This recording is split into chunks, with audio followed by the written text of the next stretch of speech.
Nah, hari ini saya mungkin akan bahas satu saham yang namanya CNMA ya. CNMA itu berarti XX1 ya. Oke, kalau indeks ya udah begitu aja ya. Jadi ya mungkin kita lihat mungkin Senin itu bukan Senin berarti 2 hari lagi ya, tanggal 1 Agustus itu nanti ada pertemuan The Fed. Sebenarnya bukan tanggal 1 Agustus persisnya ya. Tanggal 31 Juli aja sudah mulai itu ya. Kita udah mulai mereka sudah mulai meeting ya, dan mungkin tanggal 1 itu nanti baru ada keputusan ya. Tapi ya kita tahu lah arah-arahnya ya harusnya penurunan suku bunga ya. Oke. Nah, cuman hari ini saya mau bahas satu saham namanya CNMA ya, CNMA atau XX1. Teman-teman tahunya itu adalah XX1 ya. Oke, baik. Apa yang kita bahas? Nah, kita lihat ya, kalau misalnya kemarin kan kita udah bicara mengenai alurnya ya. Apa yang mau kita lihat dari sebuah emiten kan? Kita berharap adalah emiten tersebut mendapatkan profit. Ya, benar ya. Jadi ini adalah profit ya, goalnya itu adalah profit kan. Kemudian kalau dia udah dapat profit, apa yang akan dia lakukan? Ini adalah alokasinya. Jadi apa yang dia lakukan adalah dia melakukan ekspansi. Kalau misalnya masih berlebih, dia akan bagi dividen. Ya, kalau dia nggak punya utang, ya akan jauh lebih baik di ekspansi. Tapi kalau misalnya dia punya utang, mungkin dia akan memberatkan pembayaran utangnya dibandingkan ekspansi, kan gitu ya. Atau dia melakukan buyback kalau misalnya udah nggak ada pilihan lain. Jadi ini empat ini sebenarnya adalah pilihan untuk si emiten untuk dilakukan kalau mereka memperoleh profit atau memperoleh modal ya. Kalau nggak ekspansi, bayar dividends, bayar utang, atau dia melakukan buyback. Itu yang bisa kita lihat dari alokasi modal atau profit yang akan dilakukan oleh manajemen ya. Jadi antara itulah pokoknya teman-teman tinggal lihat empat itu. Nah, kalau teman-teman kita bahas mengenai Cinema ya, Cinema atau XX1 ya, Cinema 21 atau XX1. Nah, kalau teman-teman lihat dari XX1, kira-kira dia ada di mana? Ada di ekspansi kah?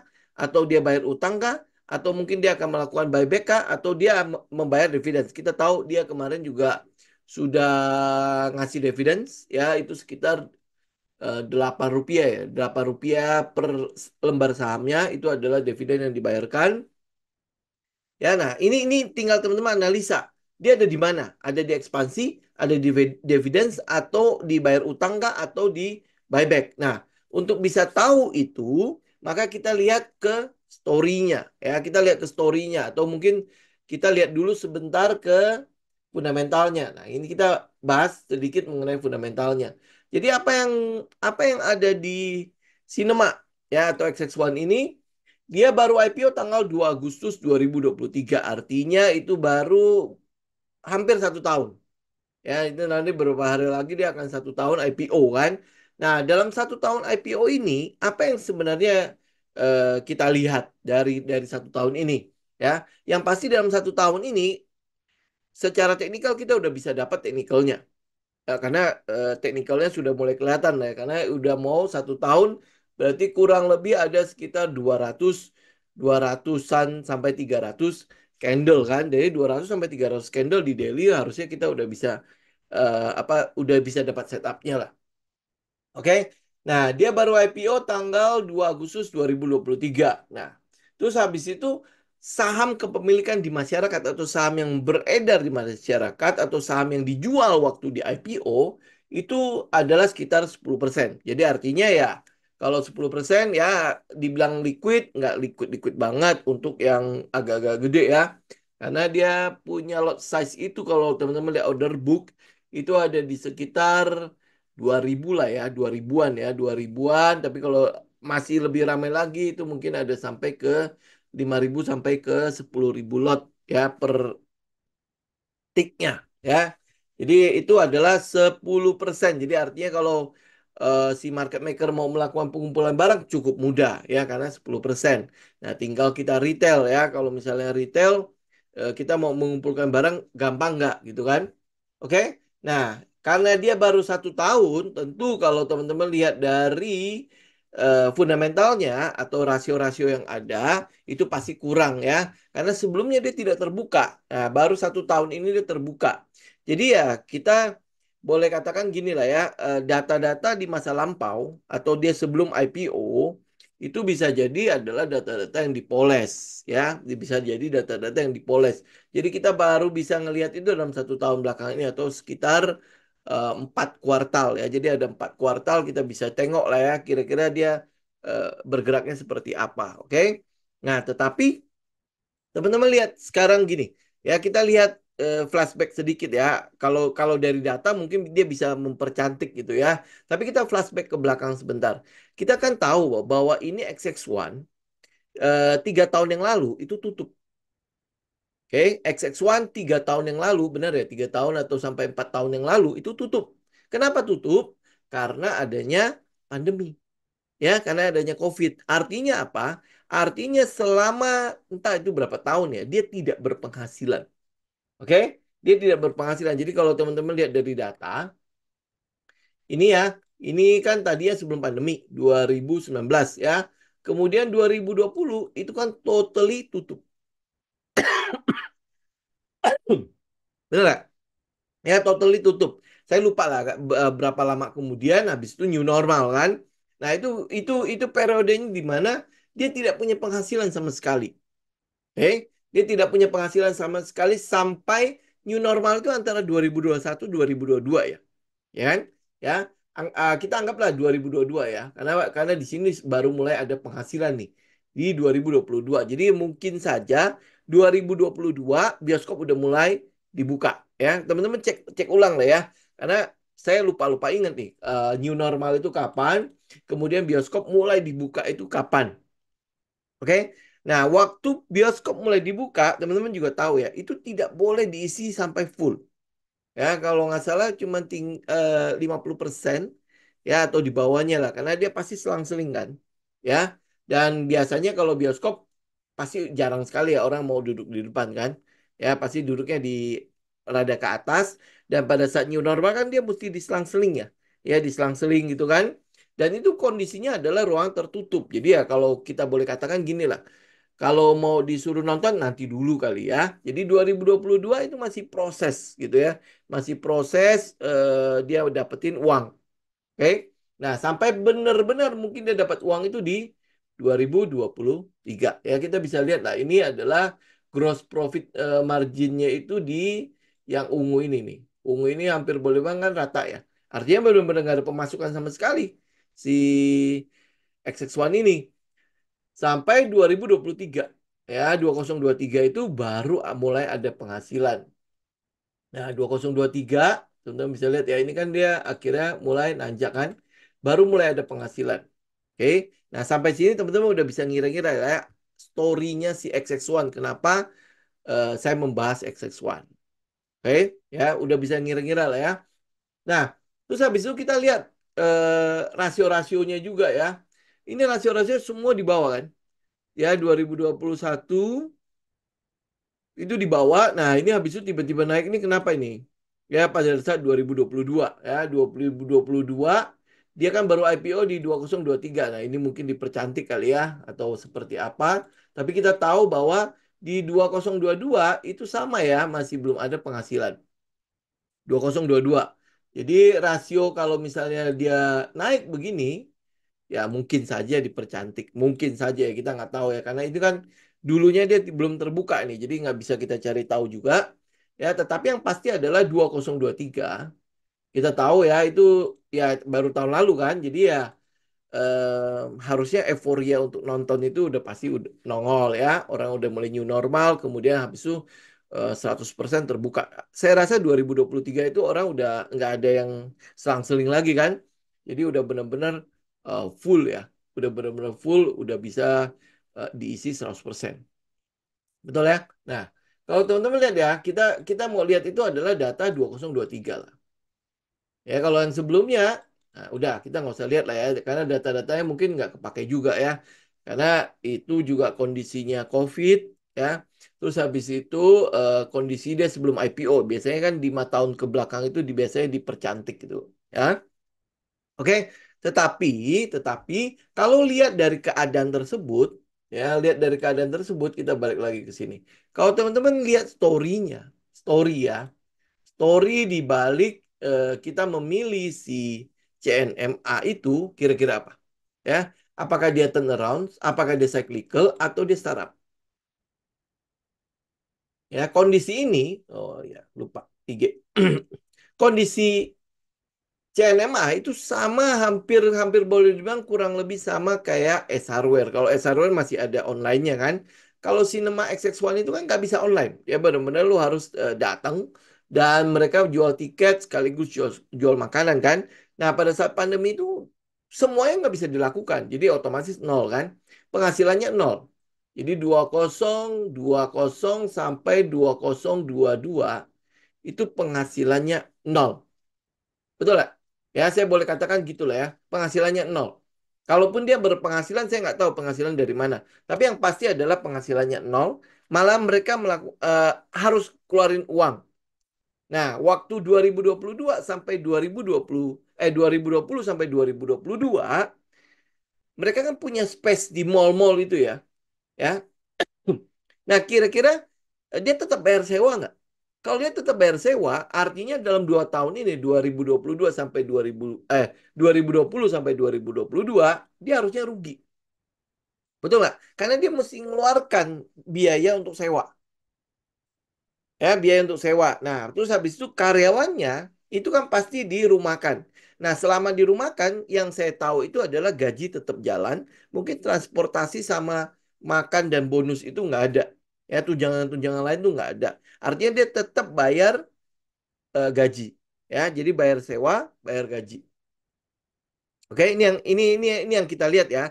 Jadi dalam periode 2020 sampai 2022 dipastikan si XX1 itu rugi. Ya, dipastikan XX1 itu rugi. Nah, sekarang kita mau lihat ya. Dari kejadian ini kita mau sedikit enggak ya, ngorek-ngorek dikit ya. Ketahanan dari XX1 ini harusnya cukup kuat. Karena dia dalam 3 tahun itu, 2020 sampai 2022, tidak berpenghasilan, operasional jalan terus, ya, tetapi bertahan. Oke, ya. Jadi dalam 3 tahun itu kita boleh inilah seenggak-enggaknya dalam tanda petik ya, dari ketahanan si XX1 ini di dalam goncangan itu, dia sanggup keluar gitu ya, tetap sebagai perusahaan yang masih eksis sampai sekarang. Oke, nah ditambah lagi 2023 dia dapat dana IPO. Oke, dia dapat dana IPO. Jadi setelah berdarah-darah gitu ya, berdarah-darah ya punya utang segala macam ya, kemudian dia dapat dana IPO. Oke, nah jadi kalau udah sampai sini teman-teman lihat ya, kalau kita analisa ya, berarti mungkin di periode 2020 sampai 2022, oke lah dia operasionalnya dia pakai kasnya perusahaan atau mungkin dia utang. Ya. Nah, pada IPO 2023 dia berhasil ngumpulin berapa ya? Coba kita cek sebentar ya. Dana IPO CNMA yang oke ya. Teman-teman bisa lihat ya. Dia mendapatkan dana segar itu sekitar 2,25 triliun. Ya kalau lu korek lah ya, dia bayar operasional berapa, kemudian habis itu dia bayar gaji karyawan selama 3 tahun itu berapa, apakah lebih dari 2,25 triliun? Harusnya sih kayaknya enggak ya. Ya karena setahu saya itu operasional mall, karena dia nggak buka, biasanya mereka turunin apa namanya biaya sewanya. Ya biaya sewa untuk pembayaran sewanya itu mereka turunin. Nah, turunnya berapa nggak tahu lah ya. Tapi yang pasti adalah harusnya tidak mungkin lebih dari 2,2 triliun. Ya. Dan ya ini balik lagi ya. Jadi kalau teman-teman lihat ya. Nah, jadi kalau kita lihat CNMA kita pilih karena apa? Satu karena ketahanannya. Pasti dia tahan ya. Kalau dari sini tebak-tebakan saya adalah utangnya pasti sedikit. Ya, utangnya pasti sedikit. Jadi kalau lu lihat dari 4 alasan ini alokasi 2,2 triliun itu akan kemana? Ya akan pasti akan lebih ke arah ekspansi. Nah, setelah dapat IPO, kita tahu bahwa dia buka banyak sekali layar-layar ya di mana-mana. Ya, dia buka berapa biji ya, teman-teman bisa cek lagi nih. Ya, nanti ini data-datanya teman-teman tinggal nanti kumpulin. Oke, nih, ini, ya, teman-teman bisa cek ini di sini semua ada. Nah, data-data ini teman-teman kumpulkan untuk teman-teman update, ya. Untuk teman-teman update, teman-teman bisa lihat ya, adapun penggunaan dana IPO 65% akan digunakan untuk pendanaan pengembangan dan ekspansi ya jejaring bioskop Cinema XX1. Oke, jadi 65% dia akan pakai untuk ekspansi. Oke, dengan ekspansi. Nah, teman-teman udah tinggal garis bawah ini nih, 65% dana IPO itu untuk ekspansi, lu tinggal update. Apakah dia udah melakukan ekspansi seperti apa? Secara masif kah? Secara apa pelan-pelan kah atau seperti apa? Gitu ya. Nah, kalau dia masif, berarti kan teman-teman bisa lihat dong. Oh, kalau ini masif, XX1 tuh hampir boleh dibilang saingannya siapa sih? Saingannya adalah Cineplex yang paling cuma punya beberapa. Sorry ya, sorry to say ya. Kita jujur-jujuran data aja ya. Paling cuma punya beberapa. CGV itu juga paling cuma punya beberapa tok ya. Jadi kalau lu bilang market leader untuk bioskop, pasti XX1. Ya, dipastikan adalah XX1. Jadi kalau gue mau ambil market leader ya gue pasti akan ngambil CNMA ya. CGV kan sudah ada. CGV itu em, kode sahamnya apa ya? Kan kita bisa lihat lah ya CGV itu seperti apa. Itu hampir belum kayak tiarap gitu ya. Nggak mungkin lu pilih kalau bioskop lu pilih itu BLTSZ ya. Ya lu nggak mungkin pasti pilih nggak mungkin pilih itu kan. Apalagi kalau nggak salah sekarang juga di daerah Gocap ya. BLTZ. Di mana dia? Oh enggak loh, masih 1800-an ya. Ya, tetapi dia nggak bergerak, nggak kemana-mana. Benar nggak? Ya. Nah, siapa tahu nih ya, Cinema itu pasti dia lebih gede daripada CGV ini dong. CGV aja bisa 1800. Oke? 1800 siapa tahu loh ya. Cinema itu bisa segitu. Siapa tahu kan? Ya, siapa tahu. Oke, nah kita tinggal update sekarang ya. Kita tinggal update nantinya. Jadi kalau lihat dari 4 alokasi capitalnya atau 4 alokasi modalnya, dia 65% ada di ekspansi. Oke, 65% ada di ekspansi. Nah, 35% mungkin di utang kali ya. Ya, harusnya sih kurang lebih begitu ya. Oke. Nah, jadi kalau kita lihat porsi dana IPO untuk ekspansi aja 65%. Di sini kita update. Jadi lo memprice in si Cinema, CNMA, ya, itu di ekspansinya. Nah, 65% ini nanti kita tinggal tagih ke CNMA ini, lu udah buka berapa aja. Ya, ini pasti harusnya udah ada karena laporan kemarin itu adalah laporan Q2-nya CNMA. Jadi harusnya udah keluar tuh penggunaan dana IPO kan tadi juga udah kita lihat kan. Teman-teman nanti tinggal update sendiri aja ya. Oke. Nah, jadi kalau udah lihat tadi ya semua itu, maka kita melihat bahwa CNMA itu story-nya adalah turnaround. Ya, turnaround dan potensi startup. Oke, karena pasti akan ada penghasilan dari tadinya nol, tiba-tiba dapat penghasilan. Ya, jadi kita bisa lihat ya kemarin itu nih penghasilannya, pendapatannya itu untuk yang paruh pertama, berarti di daerah semester satunya itu 2,9 triliun. 2,9 triliun dengan laba bersih itu 4,24 424,5 miliar ya atau tumbuh 95,7%. Ini kalau teman-teman lihat 95,7%, lu jangan heran. Ya, tadi kan kita udah lihat story-nya kan, ya. Dia tadinya nggak punya penghasilan, tiba-tiba berpenghasilan. Ya, nah kita lihat 2023 saja cuman 216 miliar. Oke, ini wajar kan? Dari tadinya nol, ya terus habis itu naik menjadi 216 miliar, kemudian naik lagi menjadi 424,5 miliar. Ya, jadi pertumbuhan ini ya kita makai kategorikan sebagai turnaround. Ya, jadi ya pasti pertumbuhannya akan gede-gede, akan besar-besar. Nah, pertumbuhan yang gede-gede ini sudah direspon sama harga belum? Nah, nanti kita baru cek aja ya ke harganya. Oke? Nah, tapi yang pasti adalah kita sudah dapat ya Ya, kalau dari sini, dari alokasi modalnya, kita tahu bahwa dia 65% dan IPO-nya untuk ekspansi. Nah, kemudian sekarang ada keuntungan 400 miliar lebih. Kemana dia? Larinya pasti ke ekspansi. Kemarin kita udah lihat dia sudah mulai bagi dividen. Artinya, manajemennya merasa bahwa ada yang bisa kita bagikan keluar.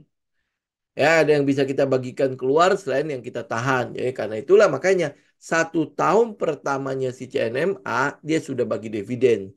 Jadi kalau kita lihat GCG-nya ya, ya kita anggap ini sudah cukup baik lah GCG-nya. Ya, oke. Kalau buyback kayaknya nggak mungkin ya. 10% mau buyback apa lagi? Betul kan? Ya, jadi nggak mungkin dia lakukan ini. Kalau sampai dia lakukan ini buyback, mungkin sebentar lagi dia mau private placement. Ya, 10% saham di masyarakat dia nggak mungkin melakukan ini. Jadi karena dia tidak mungkin melakukan ini, maka pilihannya adalah bayar utang, dividen, atau ekspansi. Oke, yang kita harapkan adalah ekspansi yang dia akan lakukan gede. Nah, udah ya. Nah, sekarang story-nya perubahan pada fundamental apa yang mau kita lihat? Turnaround atau startup. Karena dia dalam keadaan yang itu terpuruk ya karena COVID itu bukan karena kemauannya dia kan. Saya pikir juga nggak ada orang yang tidak mau menonton. Bener gak? Pasti, apalagi lu udah dikungkung 3 tahun ya, pengen lah ya. Langsung kan, jadi euforia banget kan. Lu bisa berasa lah waktu tahun-tahun kemarin gitu ya, dimana udah pergi nonton yuk. Terus ada film-film waktu itu pertama kali keluar apa ya? Ada deh, Avenger atau apa gitu ya. Oh pasti, langsung pasti ramai banget. Gitu ya, jadi yang kita lihat itu untuk story-nya, untuk CNM adalah turnaround atau startup ya, turnaround atau startup. Jadi tinggal teman-teman update dua ini. Cyclical udah nggak mungkin ya karena dia nggak ada di periode cyclical. Hampir boleh dibilang lu mau dalam keadaan apapun yang namanya bioskop pasti didatengin oleh orang. Gitu ya. Nah, tapi aroma turnaround ya itu gede banget, besar banget. Jadi ya makanya ini yang saya bilang ya. Kalau untuk yang story mengenai turnaround itu banyak banget di lapangan. Tinggal lu mau cari apa enggak. Ya, oke. Nah, next kita lihat lagi ke lebih dalam lagi ke rasio-rasionya. Ini adalah rasio-rasionya. Saya nggak tahu yang IG itu kelihatan banget nggak ya.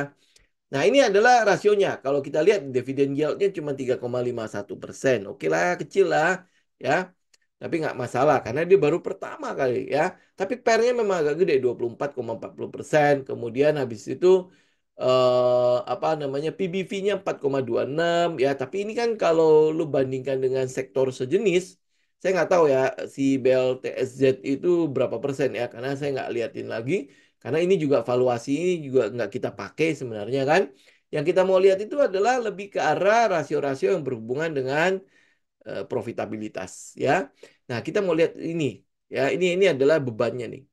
Bebannya itu adalah debt equity ratio ya. Itu sekitar 55,66%. Jadi artinya kalau sampai dia bangkrut, dia tutup sekarang ya dia masih punya aset setengahnya lagi gitu loh.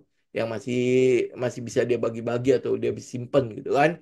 Jadi ini di bawah 100 itu merupakan sebuah rasio yang udah saya bilang udah cukup bagus ya. Nah, kalau teman-teman lihat kemampuan manajemennya 17,46, wah itu udah kita banget kan.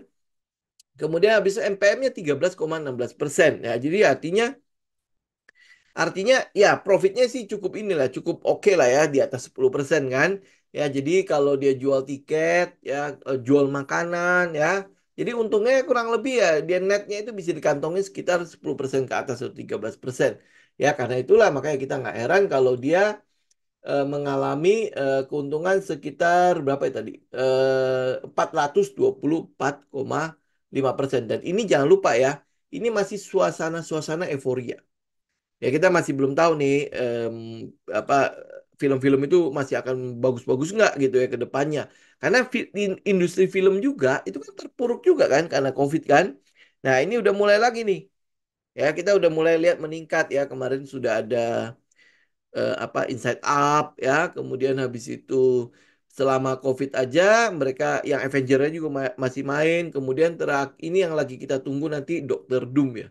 Ya, yang main itu adalah Robert itu ya yang pemeran Iron Man ya. Jadi kita lihat ya, pasti kan ditunggu banyak orang lah. Oke. Ya, jadi ini yang kita harapkan mungkin nanti untuk yang setahun ke depan lah. Setahun ke depan itu harusnya masih akan kita pantau nih. Bagaimana perkembangannya si CNMA. Ya, nah apa yang kita pantau ini? Teman-teman lihat ya. Ini adalah IPS-nya. Jadi IPS untuk kemarin. Ya, ini 2021 nih, teman-teman bisa lihat ini kan dia rugi kan. 2020-nya itu saya nggak punya lagi ya. Ini kita dapat dari RTI kan. Dia baru tampilin sampai 2021. 2020 udah pasti nol malah. Bukan nol malah. Pasti min. Pasti min gitu ya. 2021 itu masih min. 2022 ini kayaknya normal mulai dari sini kali ya. Kenapa? Karena ini udah mulai plus. Ya, ada plusnya kan. Nah, ini dia udah mulai IPO. Ini mulai IPO, jadi artinya data di atas nggak ada. Ya, kemudian habis itu kita lihat Q3 itu 5, Q4-nya itu 4. Ya, artinya ini mungkin di zaman-zaman euforia kali ya, orang-orang masih euforia. Nah, kemudian Q1-nya ini nggak ada pembanding soalnya. Q1-nya 2, Q3, Q2-nya adalah 3A. Nah, kita mau lihat nanti di Q3-nya. Harapan kita adalah lebih tinggi daripada 5. Hmm? Ya, Q4-nya harusnya lebih tinggi daripada 4. Ya, nah ini baru ada pembanding nih. Baru mulai muncul pembanding. Kita mau lihat nanti kinerjanya kan di 2023 itu memang ada euforia di situ. Ya, euforia di situ. Jadi startupnya terjadi lah di sana. Ya, startupnya terjadi di sana. Makanya ada angka 5 di sana.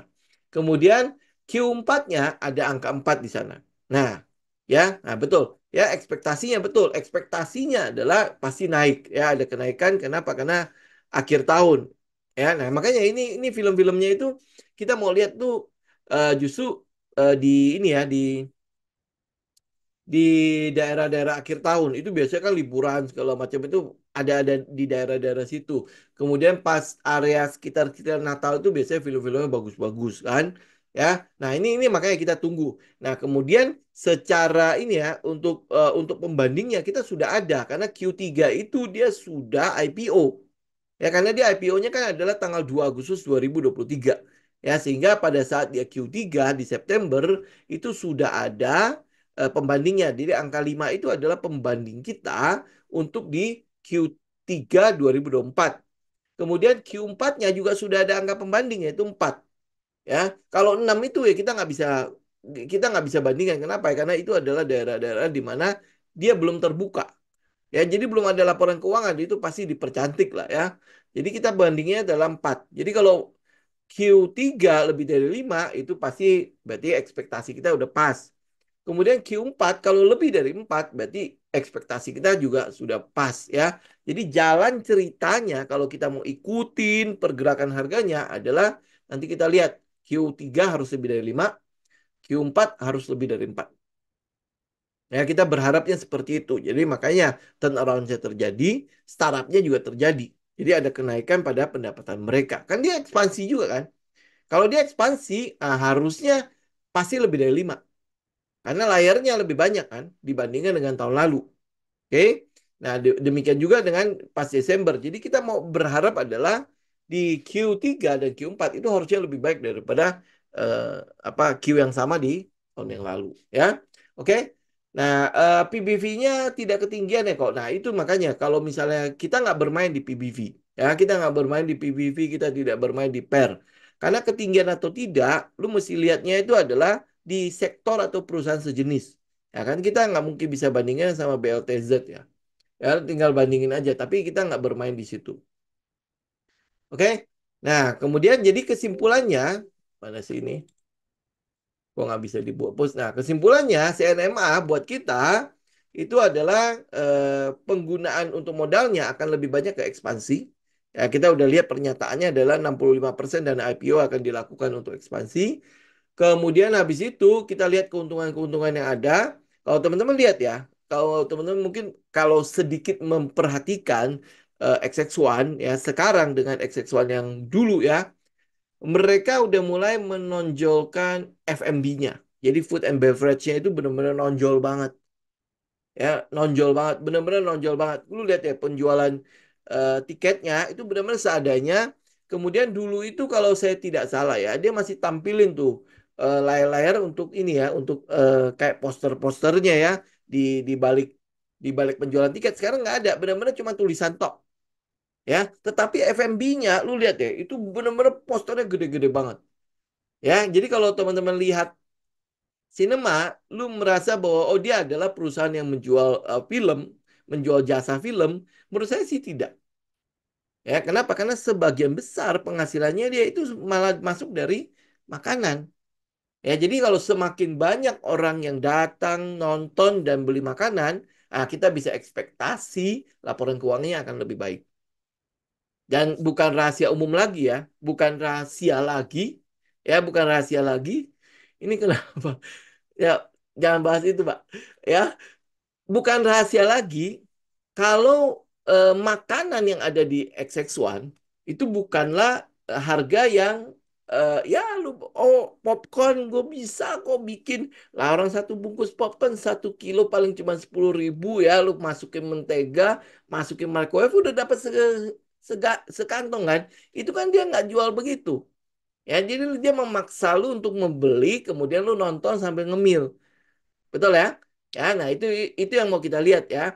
Kemudian ya itu apa teman-teman kalau misalnya sempat itu ya, ada satu yang em, apa kalau kalau di mall ya, dia mulai ada apa itu namanya counter-counter ya. Dia udah mulai nongol loh di situ ada XX1. Tuh lihat deh, cafe XX1. Ya, dia udah ada di counter-counter yang kecil-kecil itu. Jadi lu bisa beli apa namanya popcorn itu nggak perlu harus sampai nonton. Lu bisa aja beli beli di counter-counternya. Udah mulai ada counter-counter itu. Ya, sempat perhatikan belum? Ya, itu saya ngeliat udah di beberapa mall itu mereka sudah mulai keluar tuh counternya. Nah, tinggal kita lihat nanti em, apa sambutan si masyarakatnya. Benar nggak kalau di luar XX1 ini makanannya laku apa enggak? Kalau makanannya nggak laku, ya udah berarti dia tetap harus balik ke nontonnya. Berarti yang dia perlu ekspansi itu bukan di counter-counter makanan yang terpisah dari bioskop, dia harus ekspansi lebih gila lagi di layar-layarnya. Ya, ini jadi kita tinggal update aja. Jadi perjalanan kita adalah mengupdate itu, ya mengupdate itu, oke? Nah, nextnya apa? Setelah lu dapat nih story-nya, kemudian habis itu alokasinya dia mau kemana dan lain-lain sebagainya. Yang kita mau perhatikan selanjutnya adalah teknikalnya. Karena kita bukan investor, loh, ingat ya. Kalau investor mah udah lu tinggal cicil aja, dia turun cicil, cicil, cicil aja kan, ya kan? Ya, hitungannya kan kurang lebih begitu. Tetapi karena kita trader, kita butuh teknikalnya. Nah, teknikal ini bicara mengenai setup. Ada nggak setup yang sudah nongol di CNMA? Ya, jadi kalau teman-teman lihat dari setupnya, berarti kita ke teknikal. Ya, kita ke teknikalnya. Teman-teman lihat ya, teknikalnya apa yang teman-teman lihat di situ. Itu kan terjun bebas. Ya, itu kan terjun bebas. Betul nggak? Ya, dia sejak IPO turun terus. Oke, turun terus. Nah, kalau lihat teknikal begini, ya udah pasti tidak menarik lah, bener nggak? Ya, tidak akan menarik. Tetapi, lah kok ya, kalau ini balik lagi ke setupnya kita ya, kok habis itu dia berhenti turun. Ini kan turun ya, terus habis itu dia berhenti turun. Itu berhenti turun sejak Maret sampai hari ini. Ya, sejak Maret sampai hari ini. Nah, apa yang kita mau lihat di situ? Ya, tentu kita mau lihat setupnya. Ya, nih teman-teman lihat. Ini apa? Ya, ini klimaks. Klimaks kan. Kemudian masih sempat turun ke bawah. Jadi ini kalau dia turun sampai begini-begini ya nggak usah heran ya. Karena likuiditasnya, lot size-nya itu nggak banyak. Kalau lu punya uang untuk beli 2.000 sampai 5.000 lot, oh itu mah gampang untuk segaganya menggerakkan ini ya. Tetapi yang mau kita lihat adalah keadaan sekarang. Oke, keadaan sekarang kita udah lihat ya basicnya, apa yang kita lihat di sinema. Kemudian habis itu apa yang terjadi sejak ini ya, sejak bulan apa nih? Sejak Juni sampai hari ini. Apa yang sedang terjadi di situ ya? Kita ngelihat akan ada pembentukan setup di situ. Oke, ya. Kemudian habis itu lu lihat sendiri volumenya juga udah cukup ini ya, cukup turun ya, tapi udah mulai lonjak-lonjak lagi nih dari sini. Ya, nah ini kita mau lihat dari ini ya, dari sisi teknikal ya. Apa yang kita lihat di sini? Pertama adalah Pertama adalah investor merasa bahwa setelah di IPO ini harganya mahal. Ya, bener nggak? Ya, lu lihat pernya, lu lihat PBV-nya, semuanya mahal lah. Ya, ini di harga berapa di IPO? Ini sekitar 340 ya, tapi IPO-nya nggak segitu. IPO-nya di 200-an ya. Dia paling tinggi di 340. Oke, paling tinggi 340. Tapi kalau dihitung itu, oh PBV-nya mahal lah, valuasinya pokoknya mahal ya. Ya, dia jualnya mahal gitu kan. Apalagi dengan keadaan dia saat itu. Kemudian habis itu udah turun kan?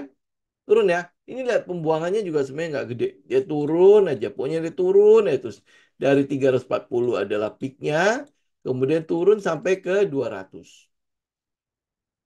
Ya, turun sampai ke 200. Artinya penurunannya berapa? Penurunannya hampir 100%. Ya, jadi 340 turun sampai ke 200 itu 41,31%. Itu turunnya. Ya, jadi udah cukup dalam belum? Ya, harusnya udah cukup dalam ya. Tapi ya kita nggak tahu kan apa kata apa kata investor atau apa kata institusi. Tapi yang kita mau lihat adalah loh, setelah dia turun turun turun turun berjilid-jilid, nah kemudian habis itu nongol. Ini memang ini kan gede ya. Terus nongol volume besar di sana. Nih, ya. Volume gede di sana. Jadi kalau volume ini, kalau teman-teman lihat ke belakang, itu kan nggak ada yang lebih gede kecuali yang pada saat di IPO. Ya, nah belum ada lagi kan. Nah, kalau belum ada lagi, nah kita mau lihat, ya tinggal teman-teman kelompokkan lah ya. Ini fase-fasenya. Nah, next, habis itu ini ngapain dia? Nah, ini kan berarti tinggal pilihan kita nih. Ya, dia mau ke bawah atau ke atas. Yang kita lihat di Q2 berapa? Ya, Q2 itu beritanya cukup positif. Ya, di mana ada kenaikan 90% lebih labanya dari 200-an menjadi 400-an kan. Ya, ada kenaikan itu dan itu belum di price in. Ya, sepertinya belum di price in karena ini oh di Juni ya. Ya, Juni sudah mulai price in gitu kan. Ya. Nah, nextnya apa? Ya, nextnya berarti kita tinggal nunggu antara dia ke bawah atau ke atas. Atau dia udah cukup belum? Karena cuma 10% yang bisa diambil. Ya, biasanya kalau untuk yang apa jumlah saham beredar yang sedikit begitu, nah manipulasinya banyak nih. Ya, jadi ya teman-teman tinggal hati-hati. Ya, kuat-kuatan mental ya. Kalau nggak cicil pelan-pelan aja lah ya. Sampai dia ketemu setupnya. Ini bentar lagi pasti akan nongol setup nih. Sekarang volumenya kan udah mulai membesar-membesar gitu kan. Ya, jadi ya kita akan tunggu dia mulai mengecil ya. Apalagi di atas kan masih ada ini resisten di 250 ya ya di 250. Jadi ya kita masih akan update dia Q3, Q4. Ya, Q3 kebetulan sudah ada pembanding, Q4 juga kebetulan sudah ada pembanding. Nah, itu tugas kita nextnya ya untuk mengupdate story-nya. Ya, untuk mengikuti lu bisa ground checking ya saya yakin banget lah teman-teman pasti sering nonton kan ya. Ada film bagus sekarang ada Deadpool kan. Ya, nah, lu tinggal lihat, jangan cuma nonton tok, tapi lihat sekelilingnya. Ini ground checking kita kan, apa yang dilihat? Oh, ini harganya segitu. Ya, ada popcorn, ya ada popcorn, popcorn dinosaurus harganya 70.000. Padahal kalau lu lihat, ada paket juga harganya ya kurang lebih sama, tapi udah plus minum gitu kan. Nah, saya nggak ngerti gitu ya, popcornnya sama, tapi kalau anak-anak kan beda ya. Ini satu popcorn kata dinosaurus itu seperti telur. Pokoknya itu adalah teknik-teknik marketing lah. Kalau kita mah udah makan-makan aja lah popcorn tok kan, ya. Tapi kalau dia berhasil memancing anak untuk membeli yang lebih mahal, ya harusnya kan itu mau menjadi sebuah penghasilan untuk mereka. Ya itu ground checking, jadi benar tinggal update. Ya, nah sedangkan teknikalnya kita udah tinggal menunggu setup tok. Ya, lu mau ambil money spot kah atau lu menunggu dia breakout? Ya, lu menunggu dia breakout di daerah 250, lu baru ngambil. Ya, biasanya kalau udah breakout kan ada daerah SOS di situ. Ya, nah, itu mungkin mungkin ya teman-teman ada yang konservatif ya tinggal tunggu aja pada saat dia breakout. Kalau tidak ya lu yang agresif ya bisa tunggu pembentukan money spot ya. Ya, dia tinggal ya lu mau lakuin apa gitu kan. Kalau di money spot biasanya kita cicil kan. Kalau udah pede banget dengan datanya, ya kita bisa melakukan cicil. Ya kita tinggal lakukan cicilan cicilan cicilan ya. Stop lossnya ya itu daerah di bawah itulah ya di bawah 200. Ini stop lossnya kan udah pasti kelihatan sekali. Ya di bawah 200 ya kita keluar gitu ya atau di bawah 200 ini kalau misalnya kita ambil nih ya. Turunnya berapa? Turunnya sekitar 15%. Oke. Turunnya sekitar 15. Lu kalau misalnya mau apa dengan stop loss yang lebih kecil ya lu mesti tunggu pembentukan base-nya kan. Ya, sasaran saya sih sebenarnya nggak gede-gede banget. Jadi kalau misalnya dia bisa balik ke 340 saja itu udah sekitar 53%. Ya, buat saya sih udah lebih dari cukup. Tapi kalau misalnya dia bisa seperti BLTZ sampai ke 1800, ya itu akan jauh lebih luar biasa lagi gitu ya. Tapi apakah bisa gitu kan, valuasinya si CNMA itu bisa segede itu? Ya, tinggal bandingin aja. Kalau kalau lihat sekilas ya secara fisik aja nih, harusnya harusnya XX1 jauh lebih besar daripada si BLTZ, ya tau? Ya. Nah, cuman harganya kenapa dipertahankan di 1800? Ya itu teman-teman harus korek lagi lebih jauh ya. Saya bukan di apa di bidang itu. Oke. Nah, next lu bikin trading plan. Ya, artinya kalau dia stop loss 15%, berarti kan lu butuh butuh position sizing yang pas nih. Ya, position size-nya berapa? Lot size-nya berapa? Lu mau cicil, ya, cicilnya berapa? Ya, bagaimana cara mencicilnya? Ya, dan jangan lupa dijurnalkan. Ya, jurnal itu adalah fungsinya untuk evaluasi kita. Oke? Ya. Nah, ini kurang lebih kayak gitu. Jadi kalau masih ada yang DM nanya, lah ini gunanya untuk apa? Lu tahu-tahu begini. Ya, lu tahu-tahu begini, gunanya untuk apa? Itu kayak gitu. Jadi ini yang kita lakukan analisa itu kurang lebih flow-nya begitu. Ya, flow-nya begitu. Jadi kalau gue butuh tahu si perusahaan ini kalau dapat profit alokasinya kemana? Kalau alokasinya ke bayar utang, gue nggak mau. Ya, alokasinya kalau misalnya cuma ke dividen, berarti dia sebenarnya ekspansinya udah nggak bisa atau udah kesulitan untuk melakukan ekspansi gitu aja udah. Tetapi kalau misalnya perusahaan mungkin masih kelas menengah atau kelas kecil gitu ya, dan dia punya barang, dia punya produk ya yang cukup mumpuni di pasar gitu kan. Nah, gue mau lihat manajemennya itu mengalokasikan modalnya kemana. Gue butuh adalah dia alokasinya ke ekspansi. Dengan dia ekspansi, gue mau ikutin ekspansinya berhasil apa enggak. Kalau dia berhasil, pasti berubah fundamentalnya. Gitu kan? Ya, apalagi kalau ekspansinya agresif, kemudian barangnya laku di pasar, atau mungkin teman-teman bisa ini ya, analogi gampangnya itu gini, kayak Misway. Ya, Misway ya. Nah, kalau Misway awalnya kan oh iya diterima orang, kemudian habis itu dia ekspansi, beng, gede banget. Nah, saat itu kalau lu lihat dari harga saham, nggak mungkin harga sahamnya cuma di situ. Pasti dia melonjak ya, di mana barang-barangnya diterima terus gitu kan ya. Nah itu kita mau lihat ekspansinya di situ.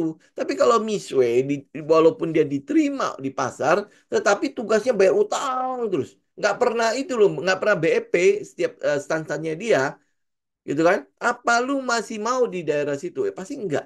Kita pasti nggak mau.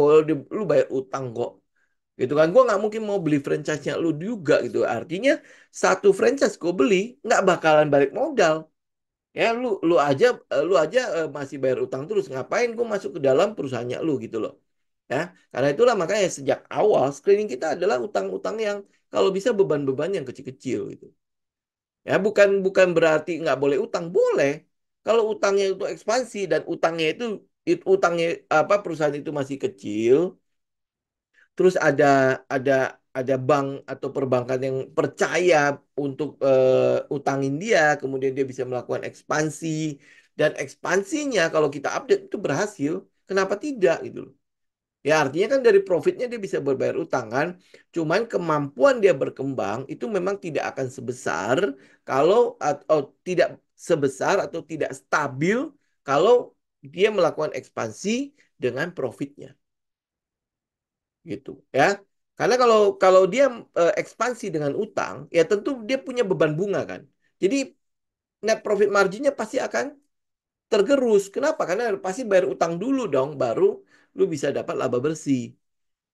Gitu kan? Nah, tapi kalau misalnya utangnya nggak ada, ya artinya kalau lu lihat ya, kalau misalnya perusahaan yang utangnya paling cuma 10-30% ya, itu biasanya utang-utang usaha doang, utang-utang operasional yang memang harus dibayar gitu kan. Nah, sedangkan kalau misalnya perusahaannya udah ratusan persen, lu lihat deh perusahaannya pasti nggak kemana-mana gitu loh. Kalau mau kemana-mana pun ya udah susah gitu. Dia mau ekspansi bagaimana? Utangnya jauh lebih gede. gitu ya. Nah, jadi ini yang perlu lo analisa sejak awal.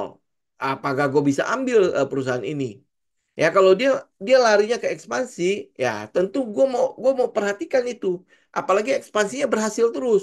Ya kalau ekspansinya berhasil, berarti profitnya akan bertambah kan?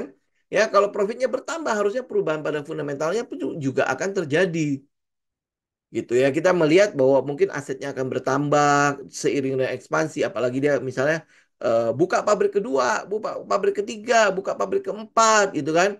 Berarti kan dia sedang membesarkan apa namanya barangnya, dia membesarkan, sorry, membesarkan produksinya. Ya, sehingga penjualannya atau salesnya diharapkan tambah besar dong. Nah, kalau sales tambah besar, ya kita harapkan adalah labanya juga tambah besar. Kalau labanya tambah besar, ya harusnya perubahan pada fundamental terjadi dong. Ya, nah cuman kita mau lihat nih story-nya di mana. Kalau dia mau melakukan apa, mau sebelum masuk ke dalam alasan capital allocation itu, kita mau lihat story-nya. Ya kayak tadi yang saya katakan, misalnya kayak sinema. Story-nya kan jelas. Dia turn around. Ya turn around-nya dari mana? Tiba-tiba turn around. Emang tadinya dia dia bukan perusahaan bagus. Justru tadinya dia adalah perusahaan bagus. Kemudian karena keadaan ya terpuruk, bahkan dengan tidak ada penghasilan atau penghasilannya malah minus. Ya minus itu artinya operasional semua harus dibayarkan walaupun tidak punya pemasukan nih.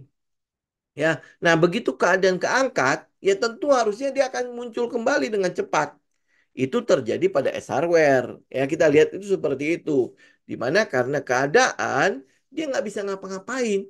Lah orang di lockdown lu mau gimana? Masa iya tiba-tiba lu buka sendiri? Ayo, gue tetap buka. Ya pasti akan dihajar sama pemerintah toh. Ya kan? Nah, demikian juga dengan XX1. Yang kita lihat itu adalah turnaround. Ya, kemudian habis itu dia punya potensi untuk mendapatkan penghasilan yang tiba-tiba besar. Karena tadinya nggak ada penghasilan loh. Tiba-tiba gede. Nah, kemudian habis itu dia masuk lagi dana IPO. Ya, triliunan gitu kan. Nah, kita lihat dana IPO-nya 65% larinya ke ekspansi. Lari ke ekspansi. Nah, kita tinggal update apakah ekspansinya berhasil apa enggak, mendatangkan profit enggak. Nah, yang kita lihat di Q2 itu bertambah 90 sekian persen dibandingkan dengan Q sebelumnya. Artinya ekspansinya mulai kelihatan ada hasil. Nah, cuman karena kita belum punya pembanding di Q sebelumnya, maka kita terpaksa harus nunggu Q3 dan Q4. Karena Q3 dan Q4 dia sudah punya data. Karena dia sudah IPO di Q2 2023 kan. Sehingga Q3, Q4 itu harus ada pelaporan data. Sehingga terbuka kan. Ya, nah data ini yang mau kita tengok nanti di Q3 dan Q4. Itu kalau dia udah bagus, lu jangan tunggu EPS-nya nongol atau tunggu laporan keuangannya nongol. Itu udah biasanya udah price in. Ya. Nah, cuman kita mau ikutin nih. Di sinilah pentingnya update sentimen. Ya, update katalisnya. Kalau lu update, pasti lu bisa ikutin. Oh, tambah bagus, tambah bagus, oh, tambah bagus. Jadi lu udah bisa mulai masuk. Sehingga nanti kalau laporan keuangan Q3 nongol, ya lu udah di dalamnya. Bahkan kita udah mulai ada profitnya di situ. Ya, bukan, ya udah kalau gitu gue nunggu Q3. Ya, nggak bisa. Ya karena itulah makanya kenapa saya bilang kalau kita trader, kita tunggu apa? Technical. Begitu technical udah confirm, kita udah mulai masuk. Ya, nah begitu masuk ya kita ikutin dong. Kita ikutin, kita update. Ya kita update. Update apa? Update bagaimana nih setelah ini bulan apa? Bulan Juli, Agustus gimana dia? Ya, kenapa? Karena ini udah Q3 nih. Juli kalau misalnya bagus, oh film-filmnya bagus-bagus ya.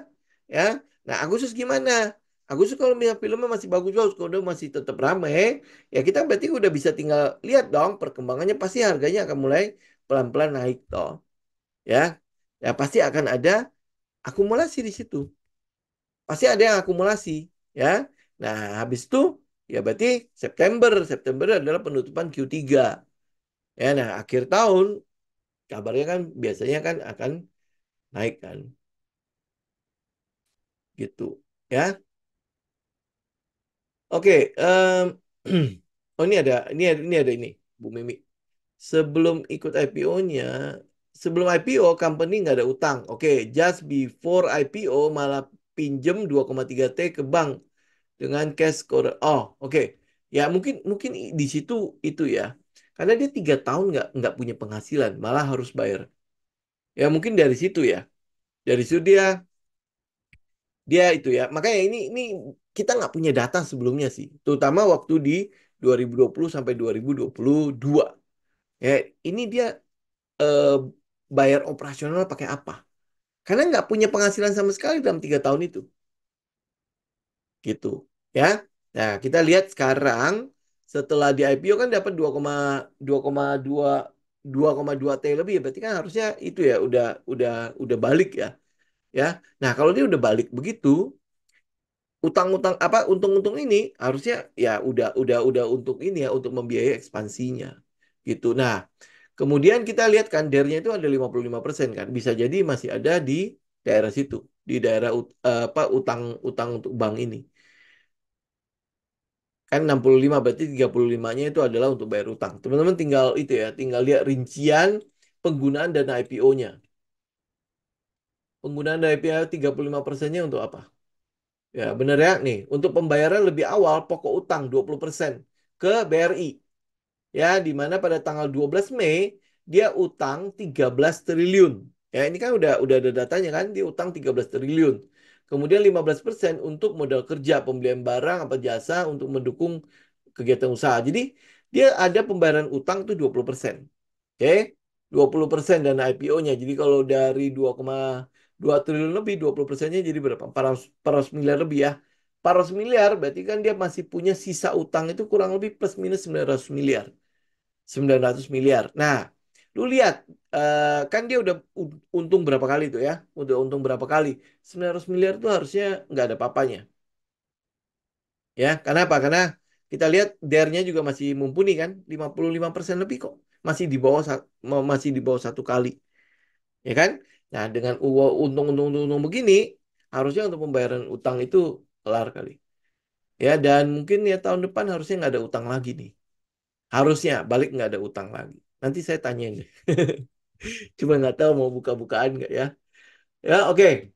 Ya, ini yang kita mau bahas di sini. Oke, CNMA. Ya, udah next. Teman-teman udah tinggal itu ya kembangin sendiri ya.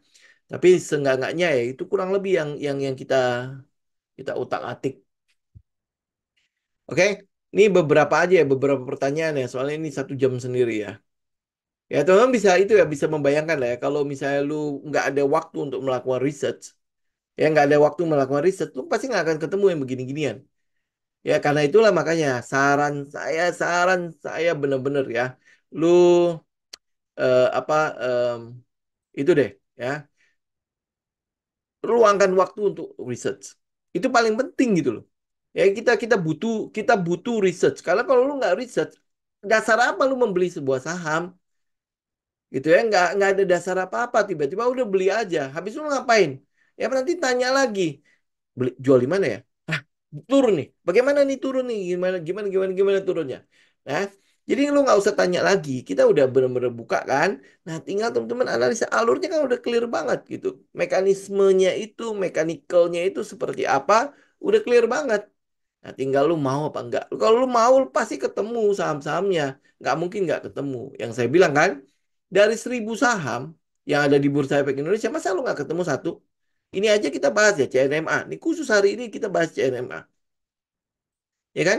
Nah, alurnya kan clear banget kan? Ini cuma begitu doang. Ekspansi itu adalah alokasi untuk itunya, ya, untuk modalnya, untuk profitnya. Kemudian turnaround adalah ceritanya. Karena setelah COVID kan. Gitu kan. Nah, nextnya udah tinggal karena kita trader, lu lihat teknikalnya. Ada yang cocok nggak? Cocok, ambil udah. Apalagi yang lu tunggu. Gitu. Ya. Oke. Terus apa? Auto. Auto ini harusnya udah sempat kita bahas ya. Ya, kalau auto ini kan yang kita tunggu adalah penurunan suku bunga kan, ya, dan udah mulai nih. Ini harusnya udah dapet. Oh, nggak turun dia ya. Ya, ini sepertinya nggak turun ya. Nah, kalau dia nggak turun, ini biarin dia naik, nanti tunggu dia pullback, udah lo ambil. Itu aja. Tapi ini yang kalau teman-teman buru-buru, ya, ini yang buru-buru nih. ya, tinggal turun tinggal naik terus habis udah pullback lo ambil. Berarti kan story kita udah jelas ya, udah clear banget kan? Penurunan suku bunga kemungkinan besar akan menaikkan em, apa penjualan pada mobil. Ya kalau penjualan mobil naik, harusnya suku cadang bertambah dong. Ada ini kan, ada efeknya ke suku cadangnya sendiri, gitu kan?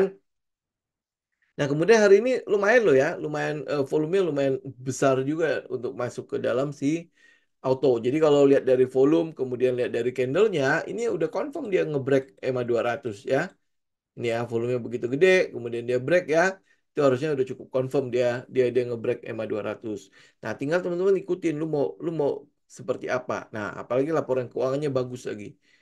Nah, kalau laporan keuangannya bagus, harusnya sih Astra International juga juga ini ya. Nah, kemudian sektor sejenisnya kayak misalnya ASLC. ASLC kemarin kita udah sempat bahas ya.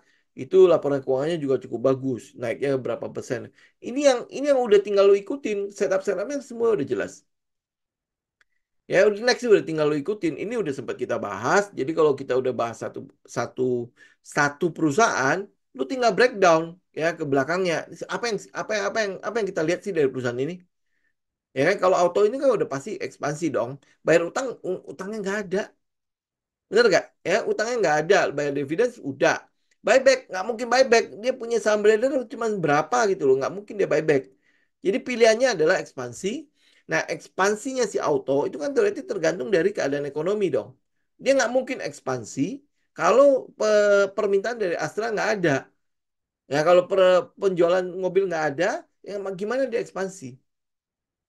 Gitu kan otomatis ya dia mesti dicocokkan dengan keadaan ekonomi. Keadaan ekonomi itu harus bisa menjamin penjualan mobilnya tetap bagus. Ya, kemudian di lapangan mobil bekas juga cukup bagus ya. Artinya mobil-mobil yang menggunakan spare partnya si auto itu harus tetap beredar. Ya, harus tetap beredar. Jadi jangan sampai mobil itu nggak pernah diperbaiki lagi ya. Kayak gimana gitu kan? Nggak mungkin dong gitu ya. Nah, kalau urusannya sama spare part, ya memang paling gedenya itu adalah penjual mobil baru. Karena dia langsung kan, semuanya kan satu spare part langsung dibeli, pasti jumlah gede. Ya, yang kedua adalah bengkel. Yang rusak banyak nggak? Ya, kalau kita nakal, kita ngomongnya gini lah. Dia mungkin akan menciptakan kualitas yang lebih jelek gitu ya. Sehingga ya lu beli terus, beli terus. Nah, cuman biasanya suku cadang untuk mobil-mobil Jepang itu kan lumayan itu ya, lumayan bandel ya. Itu tapi itu dulu ya. Saya nggak tahu kalau sekarang itu seperti apa. Kalau sekarang ya nggak tahu dikit-dikit rusak ya. Mungkin banyak yang seperti itu ya. Nah, kalau dikit-dikit rusak, kemudian habis itu ya kalau pengguna setianya masih tetap di situ ya mungkin dia dia perbaiki ya. Tapi kalau enggak ya mungkin dia lempar pindah ke Hyundai, pindah ke mobil-mobil Cina bisa jadi. Nah, kalau itu pindah ya berarti kan lu mau ngomong harus ikutan pindah lu. Gak mungkin lu pakai auto lagi gitu. Ya, itu tinggal teman-teman ikutin aja lah. Kalau technical ya udah tinggal lu buy on breakout, buy on pullback, money spot, comet segala macam itu cuman itu doang gitu loh. Ya, kalau jurus untuk technical, lu pakai cuma satu. Yang mungkin akan makan waktu lebih banyak itu adalah lu melakukan research. Ya, dasar story-nya, ceritanya, kenapa dia naik, itu kan adalah alasan kan. Alasan di mana si market maker mau membeli, mau masukin likuiditas di situ. Itu yang penting yang perlu kita tahu gitu loh. Ya, itu yang penting kita tahu. Nanti kalau untuk ya apa untuk teknikalnya, udah jurusnya satu aja udah. Lu mau pakai jurus apa gitu kan? Entahlah ya, lu jurus lu apa gitu kan? Nah, udah kalau ketemu jurus itu ya udah itu lu masuk udah. Gitu. Lu bisa pede nggak masuknya ya tergantung researchnya lu. Tergantung analisanya lu. Gitu. Ya. Oh, Kopdar ya. Kopdar mungkin nanti mungkin ya. Eh kita kan nanti akan ada kelas itu di November. Jadi mungkin sebelum Novemberan gitu ya. Baru kita coba. Nanti kita atur lagi kopdarnya. Ya. Oke. Oke, teman-teman, saya pikir hari ini segini dulu ya. Kita bahas total mengenai CNMA. Semoga ini alurnya itu bisa kelihatan buat teman-teman ya. Nanti habis itu ya tinggal teman-teman kembangin, tinggal teman-teman update sendiri, tinggal teman-teman nanti ikutin sesuai dengan trading plan masing-masing. Ya, oke. Thank you semuanya. Saya izin pamit ya. Sampai ketemu nanti di hari Rabu mendatang. Ya, oke. Semoga bermanfaat. God bless.